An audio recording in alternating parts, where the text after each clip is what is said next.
Mimi ngia pwani, lakini siwi kama mtu bado ni mdogo. Bahari ina kwingi, ina kidogo, ina kukosa, ina kupata. Sometime unaenda baharini ukasahau yale ya nyuma. Sasa haina guarantee. Yaani guarantee yake ni Mungu. Kile atakachokukupa ndio ushukuru tu.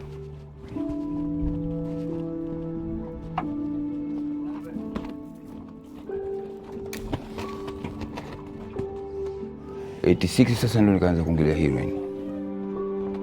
Ndio sasa Tanzania ndio wameshaanza kuuleta sasa.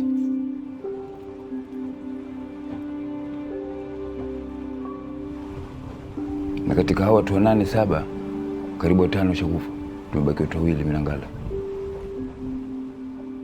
Waraibu tulisema ama yoyote anayosema unga hauondwi. Na ukiingia tu.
Okay, when I started selling heroin, I started it in 2017. I was introduced through friends. That's how I came into selling weed and selling heroin.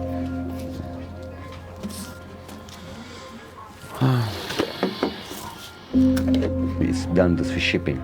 From my knowledge, it comes from Pakistan. Yeah, that's why normally we get our heroin. But when it comes here, I think the big guns are the ones who are involved. By the time it gets to Nairobi, by the time they do the mixing, then they supply it us to Kisumu. So when it comes, it is already packed. So I buy for 100 in Nairobi, I sell for 200 in Kisumu. Almost every corner, people are doing drugs. Once the junkies, they know the stuff is around, they come like bees. Sorry to say that, but it's the truth.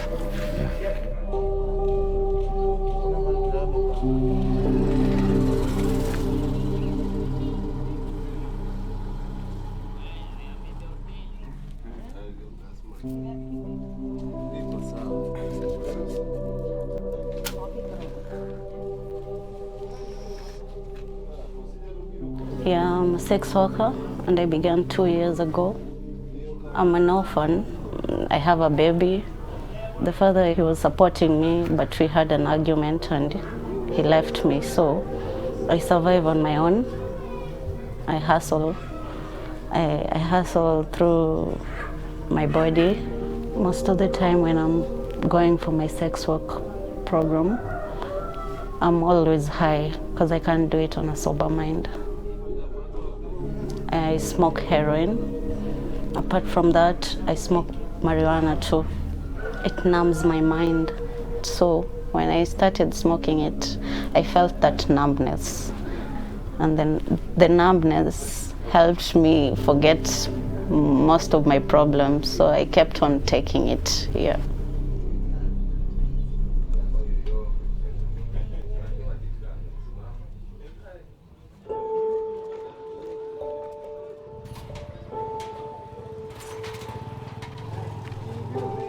I work for Vocal as a consultant, and we do a lot of drug policy advocacy and community empowerment. Heroin started becoming prominent in the early 90s. We believe that a lot of drugs that exist in Kenya is because Kenya is a transit point. A lot of documented evidence have it that it began in Mombasa with tourists, and then it went to the mainland. Same to cocaine, and all this began in the coastal towns.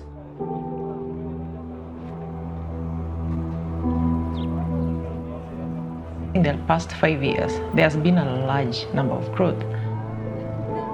There are so many towns in Kenya, small towns, where we already have elements of drug use, and we know they are drug sellers. So as the market is increasing, then the number of sellers in Kenya are also increasing. And evidence has it that there's connection and a drug network, between Kenya, Tanzania, and South Africa. So when they get to Kenya, then they're distributed to other parts of Africa.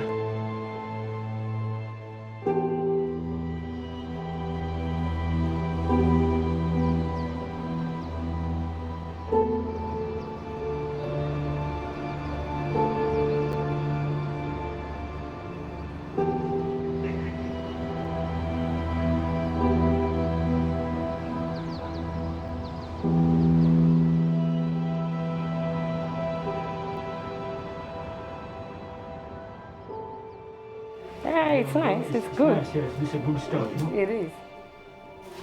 I won't. I started using drugs in 2018. What influenced me that discrimination that I was facing because of being gay. Can we have another one, please? Where's the other gear? Where is it? All finished. Oh my God. The problem is, when you still want more. Yeah. Now you start making plans, you see? Where are you going to get the money to buy the next one? Back to the street, back to the bar, back to the club, trying to hustle. I was using cocaine, crack, so I became addicted. And once I'm using that, I couldn't think about the violence that I've been facing, the stigma that I've been facing. I lose my family, they disowned me because I'm into this drug use, and I'm also a man who have sex with men. We don't have free space to do that. We don't even have a free space where people can talk about drug use in Malawi.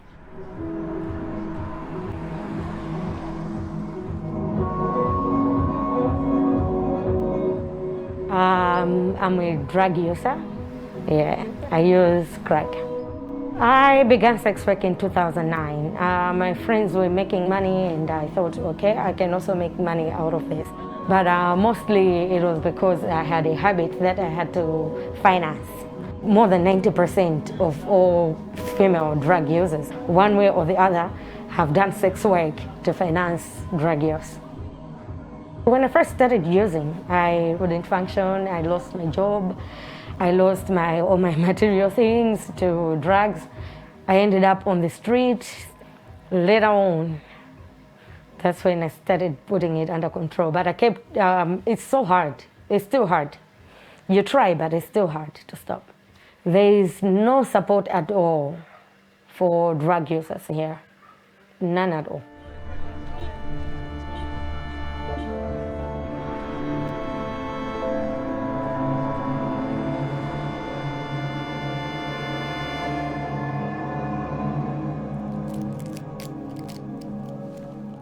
This is Baz. It's also called Gia.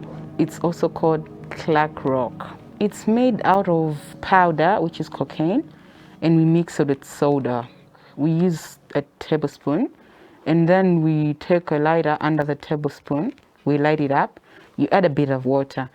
And when it's boiling, it gets thick. When the water is dried up, it forms a lock. And here, it is ready to go get sold. I got into this drug dealing industry like to put food on my table. It is very competitive because there are a lot of dealers around. Some are Nigerians, some are Tanzanians, some are Malawians. There are a lot. The demand is very high. Probably in most of areas, there are drug users.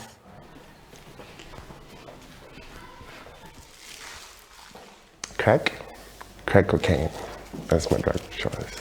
I started in 2017. Back then, it used to be like something hidden. But after I got to know better, wow, there's a lot of people. Now, since a lot of people are using, so it's just like normal now. It's very common, yes, in the middle class.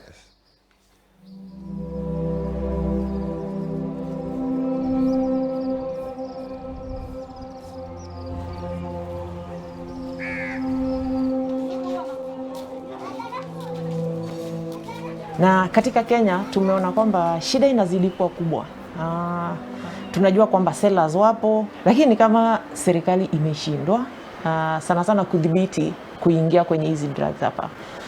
Sasa kama kiongozi huku Lamu, shida haswa ambayo mnaona mko nazo? Lakini acha niseme kwanza, tatizo la mukhadirati au madawa ya kulevya kwa jumla, nafikiri ni tatizo la kiulimwengu. Yeah, it's a global problem. Yes. Si tatizo la Kenya wala si tatizo la Pwani au hata la Lamu. Nimalizie pengine mbele ya mazungumzo nitakumbuka jambo lingine tutazungumza. Ongezea corruption. Sasa solution itatoka wapi? Solution nimesema ni community. But there has to be a community leader. Kiongozi wa kidini anataka Exactly. Na sasa that brings us back to you.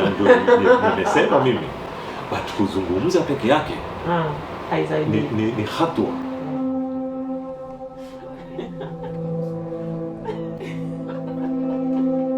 I want you to be safe. I want to be safe.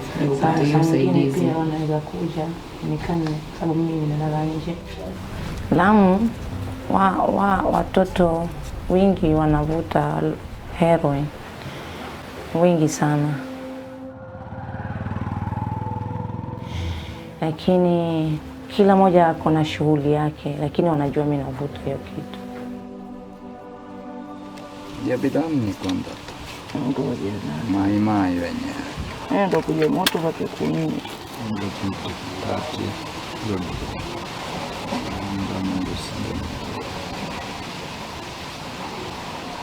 taro tudori mwenzi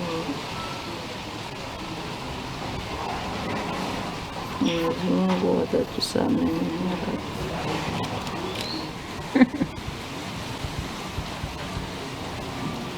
What's the name?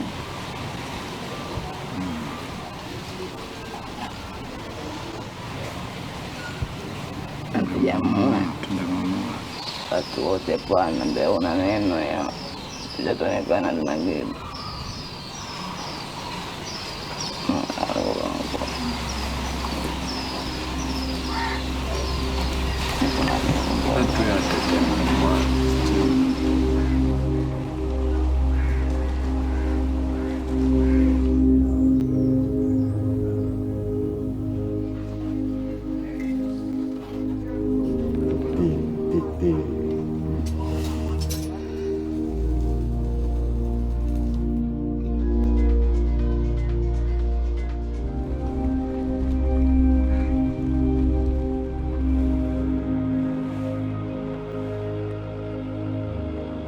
Yaani mimi ilikuja wakati nikikosa ni balaa na nikipata ni vita. Ushajikosesha haya, ushajikosesha kujulikana, ushajikosesha umaarufu, ushajikosesha uaminifu. Na hivi vitu vitatu kivikosa, basi wewe ni hatari sana. Kwa maana sasa kila unapopita wewe hakuna ni kuamini.